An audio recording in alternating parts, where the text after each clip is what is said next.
Hi guys, welcome back. Today in my garden we're going to tackle a few just chores, normal chores that we have to get done. Of course, more deadheading with all the roses that we have. Get the garden kind of cleaned up. Got some planting to do, so that's always exciting. Today I am representing. I just want to say thank you so much to Janie. The amount of love and the comments that I get is just amazing, and I have her to thank for it. So thank you, Janie. All right, guys, let's go get started.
A new product I am trying out is called Sucker Punch.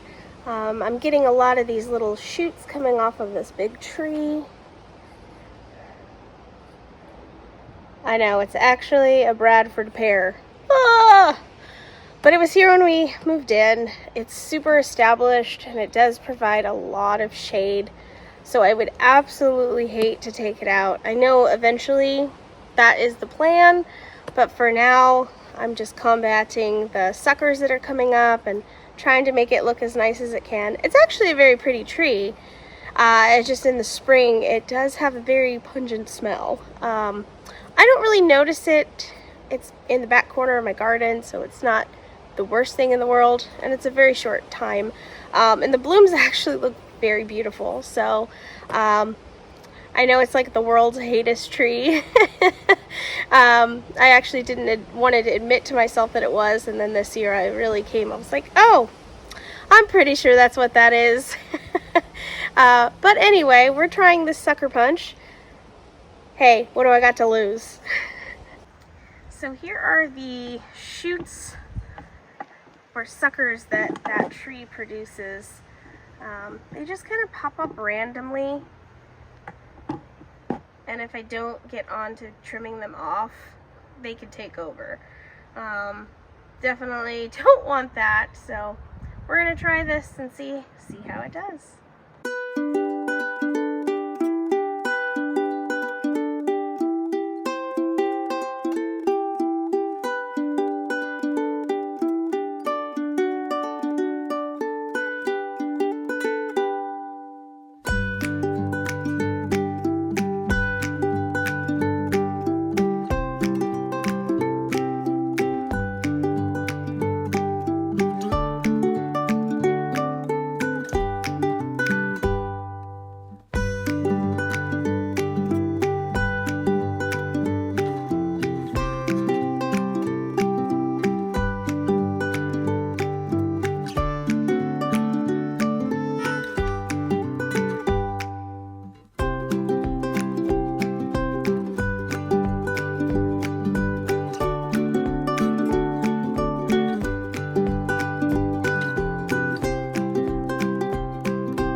So we've got it all planted.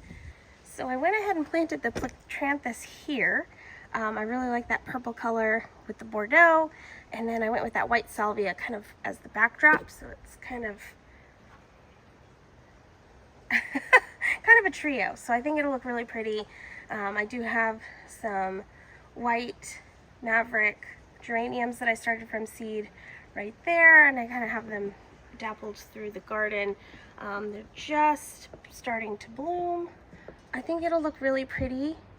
I did divide my Helen von Stein lamb's ear. Wasn't doing the best here. I think there's a watering issue, so I did add some more, tapped off with a 1/2 inch that's kind of running as a grid, and use the 1/4 inch to kind of weave it around, maybe give it a little extra water. I think it's because of this plum tree that's kind of taking up most of the water, so just adding a little bit more here, so hopefully these guys will do better, especially since I feel like this is kind of the focal point of my garden. It's just front row and center when you first walk out. So yeah, so I added a little water. We do got some sun patience. I've got this one that came back from last year. They're not blooming yet, but these were the new ones from this year. Kind of my experiment. I have them all throughout. So I've got full sun, dappled sun, full shade, and then hot afternoon sun, which kind of the experiment. It's not doing the best in the hot afternoon sun. I might add maybe add a little drip emitter. I'm not sure everything else is doing fine in this area, so I don't think it's a watering issue. It might just be that it's getting established. There is some new growth, so, but it's definitely getting scorched here. So, which strangely, right next door, this one's doing okay. Not as good as the other ones. So I feel like they need a little, if it's full sun, they need the afternoon shade. Not quite sure they're happy in the hot afternoon sun, but we'll see. So these sun patients over here get almost full sun, I would say. This is kind of the middle, so it gets kind of the afternoon sun and then hot afternoon shade. So this is where I have my Incredibles that just love that morning sun and the afternoon shade, and I feel like they look great. I can't believe I'm growing them here in Zone 9B, especially the hot East Bay, but hey, why not? I feel like a little garden scientist. I'm always doing some kind of experiment, but I would just really like to see how things grow. I really like to challenge them, kind of see how they can do under stress. Kind of sounds like my life, but you know, we're thriving. We're doing great. We are an Incredible. Speaking of hydrangeas, look how good these are doing. These are the strawberry shake hydrangeas. They're just another panicle hydrangea. I believe these are from Monrovia. These are doing well as well. I mean, these blooms are huge. Not sure if we're going to get any of the pink color, because it looks like because it's hot, so hot over here, they immediately turn green. I do see a little bit of pink here, so that's exciting. Well, thank you so much for joining me today and planting with me. And thank you again for always letting me share a little piece of my garden. Have a great day. Bye.